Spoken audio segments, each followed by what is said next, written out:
on you for clicking on this video, because that means that you've not given up. Even if just for this moment, you're curious to see what this random person has to say. Why? Because feeling behind in life can get you really down, especially in today's world where everything seems to only pick up speed faster and faster, and things can feel farther and farther out of reach. We can develop this sense of learned helplessness or cynicism if we don't address this belief and feeling of being behind. So to cut to the chase, you're not behind. Well, let me show you. First, hi, I'm Jennilee, mindset coach that loves supporting you with the one relationship that is the most important in your life, the relationship you have with yourself. So let's end self-abandonment, playing small, and not fully showing up unapologetically to your life, love, and your impact. Okay, so how do I know you're not behind? You might say, hey, person on the internet, you don't know me. True, but I do know.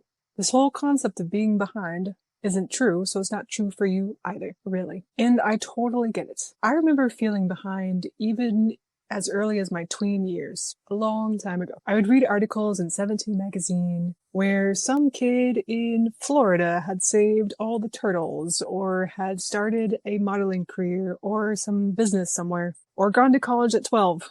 And I was like, what the hell am I doing with my life? But I was going to school and dealing with my parents divorcing and managing life as an undiscovered neurodivergent person and moving every 2 or so years into different schools and, all the things. But the comparison game can get us really early, and it actually has a name, the social comparison theory, where we construct our identity as compared to others. Comparison is not inherently negative. In a way, it's neutral. If we just look at how we're similar or different than other people, that's just similarities and differences. I could say, okay, well, that is a sports coach and I'm a mindset coach. We might have some similarities around the idea of coaching, but we're doing it differently and in different realms for different purposes. Though I'm sure there's mindset in sports. Or you can even look at, okay, this is an orange and this is an apple. The similarity is that they're fruit, but the difference is they taste completely different. They have different consistencies, all the things. But in the comparison game, especially for people, we don't just stop at, oh, this is similar or this is different to me. We decide that our being similar or different is good or bad.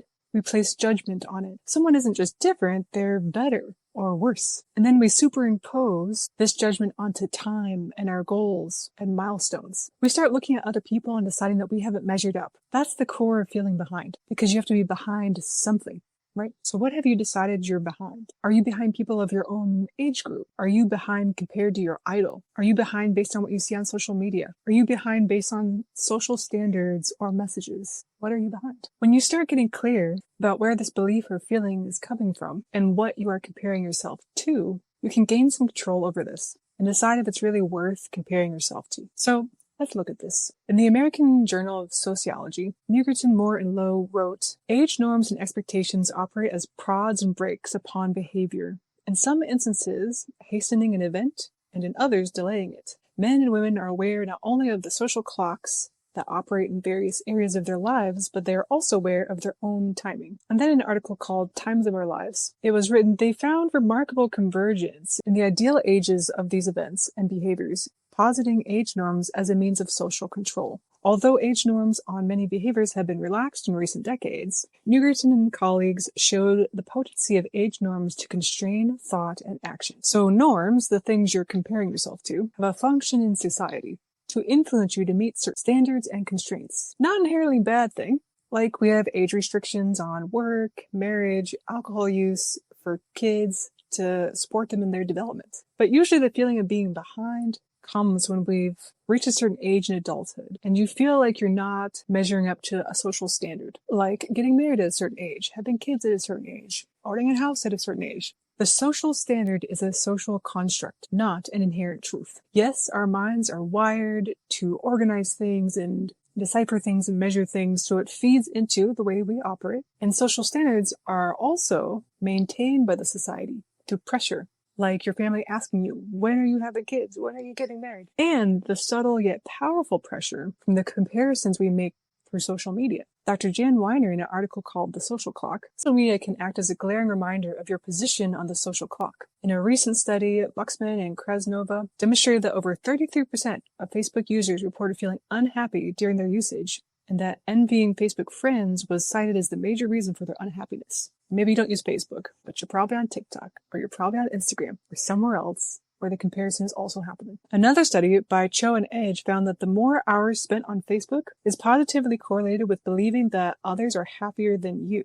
These comparisons may reinforce the negative feelings of being off the clock. So it makes total sense that with these comparisons and pressures, you might feel behind and start feeling bad about yourself as a result. It's built that way on purpose, to influence your behavior and conform you to someone else's ideas of what you should be doing or being. But as sovereign beings, those forging our own path, we get to question these ideas. We get to define our own selves and decide what meaning we make of our lives based on our own values and standards. So it can make sense that we feel that way, but it doesn't have to remain our narrative when we bring to light what's actually happening. And at the end of the day, it's not society and you. It's you with you. You'll ultimately have to decide whether you lived a life you felt as meaningful and fulfilling. How you see yourself shapes everything. And it's important to untangle how you see yourself from all the influences of how others or outside forces are trying to get you to see yourself in a certain way, so that your self-perception is truly yours.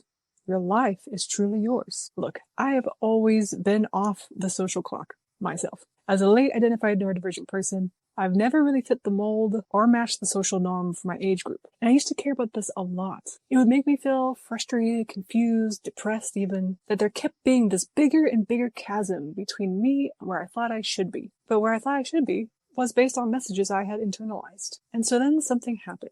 I started getting to know myself, and I realized I didn't actually want the things I was told to want. I didn't want a traditional career in a traditional corporate environment. I didn't want to have kids at a certain age, and maybe not even at all. I didn't want to settle down and get a house somewhere if I didn't actually know I wanted to be there for years. I wanted to see where I wanted to be. And you know what that meant?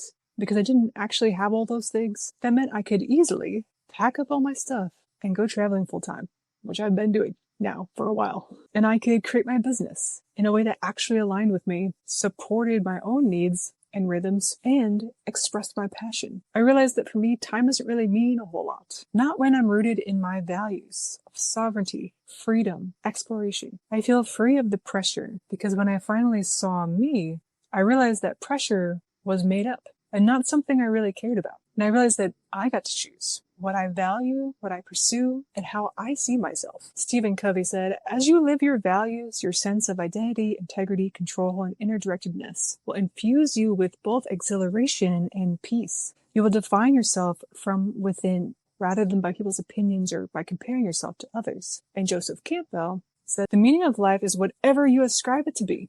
Being alive is the meaning. It takes courage to realize and live into taking full ownership of your life and your narrative, what you decide it means, where you decide you are, what you value, and how you see yourself. So, are you behind? Are you on time? Does time even mean anything to you? You get to decide and decide again and again. You get to shape and write your own narrative. You get to live your own life. You have to. It's yours. I remember once I was going through a breakup. And I was so sad and distraught that it was ending. We had tried to live together, we talked about getting married, but it just wasn't working. I remember there was this moment I was sitting there and crying and thinking about everything that was ending. Then I had this sudden light bulb moment.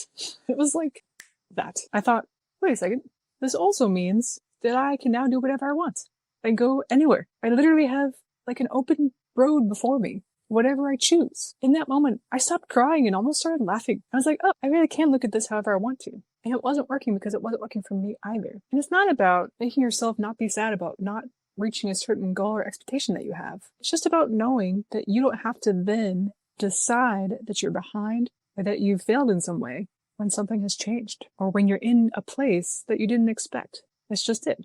You're here now and you get to choose what this means, if it means anything. And most importantly, what you're going to do next. It's a courageous and radical act to live authentically and unapologetically, to choose your own narrative, to say yes to you for real, beyond the layers of expectations and shoulds that were handed to you, or even previous expectations that you held. So what if you got radically honest with yourself? What do you really care about? What if you aligned your life with your own set of values and your own vision? What if you questioned every time you felt behind and said, is that really for me? Is this an indicator that I could realign myself to my vision Or am I just taking on someone else's opinion? And what if that was a powerful moment to come back to you?